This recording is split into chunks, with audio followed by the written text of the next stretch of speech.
રાજ્યના ગૃહ રાજ્યમંત્રી હર્ષ સંઘવીની ઉપસ્થિતિમાં આજે ભરૂચ ખાતે ડ્રગ્સ નાબૂદી કાર્યક્રમનું આયોજન કરવામાં આવ્યું હતું. ગુજરાત પોલીસ દ્વારા 442 ગુનાઓમાં જપ્ત કરાયેલા અંદાજે 8,000 કિલો અને 381 કરોડથી વધુની કિંમતના નાર્કોટિક્સનો નાશ કરવામાં આવ્યો છે. રાજ્યમાં નશાકારક પદાર્થોનું વેચાણ અને વેપાર અંગે ગૃહ વિભાગ એક્શન મોડ પર આવી છે.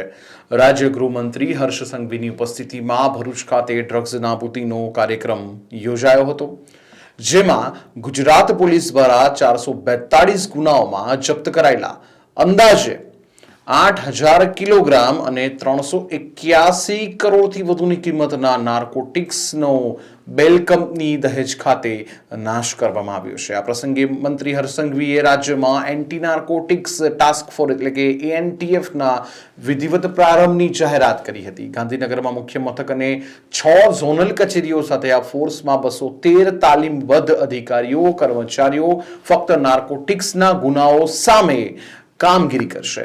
વધુમાં સરકારે મેન્ટર પ્રોજેક્ટને સઘન બનાવવાની સાથે જામીન પર છૂટેલા આશરે 2640 નાર્કોટિક્સના આરોપીઓ પર 1978 પોલીસ મેન્ટર દ્વારા નજર રાખવામાં આવી રહી છે. કેન્દ્ર સરકારની માનસ હેલ્પલાઇન 1933 ને પણ વધુ અસરકારક બનાવાશે, જેની માહિતી સીધી ગૃહ રાજ્યમંત્રીના કાર્યાલય સુધી પહોંચશે. ડ્રગ્સ વિરોધી લડતમાં ઉત્કૃષ્ટ કામગીરી કરનારા 92 પોલીસ જવાનોને રિવોર્ડ પોલિસી અંતર્ગત 29.67 લાખની ઇનામની રકમ અર્પણ કરી સન્માનિત કરવામાં આવ્યા હતા. આ મહત્વના કાર્યક્રમ દ્વારા રાજ્ય સરકારે નશામુક્ત ગુજરાતના નિર્માણ માટેની પ્રતિબદ્ધતા દોહરાવી હતી. ઝડપાયેલા ડ્રગ્સના જથ્થાના નાશ દરમિયાન ગૃહમંત્રી સહિત ભરૂચ સાંસદ મનસુખ વસાવા, ભાજપ જિલ્લા પ્રમુખ પ્રકાશ મોદી, આમોદ ધારાસભ્ય DK સ્વામી, DGP વિકાસ સહાય, Vadodara range IG Sandeep Singh, SP Akshayraj Makwana સહિતના નેતાગણ, બેલ કંપની સ્ટાફ અને પોલીસ સ્ટાફ હાજર રહ્યો હતો. બીજી તરફ જ્યારે ચર્ચા ઉઠી રહી હતી કે રાજ્યમાં ડ્રગ્સનું નેટવર્કમાં હવે વધારો જોવા મળી રહ્યો છે, નશાની લતમાં ફસાયેલા યુવાધનને બચાવવા સરકાર કટિબદ્ધ બને તેમજ નશાના વેપારીઓને જેલના સળિયા પાછળ ધકેલી ઉદાહરણરૂપ કાયદેસરની કાર્યવાહી કરવામાં આવે તેવી માંગ ઉઠી છે.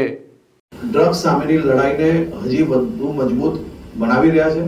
હું ગુજરાત પોલીસને ફરી એકવાર અભિનંદન આપું છું. 8,000 કિલો ડ્રગ્સ,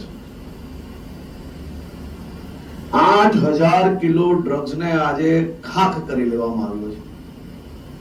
આ ગુજરાત માટે ખૂબ મોટી સફળતા છે. વિજયાદશમીની હજી આપણે કાલે જ ઉજવણી કરી રહી છે. હું એવું માનું છું કે આજે ડ્રગ્સ સામેની લડાઈમાં ગુજરાત માટે ખૂબ મોટી વિજયાદશમી છે.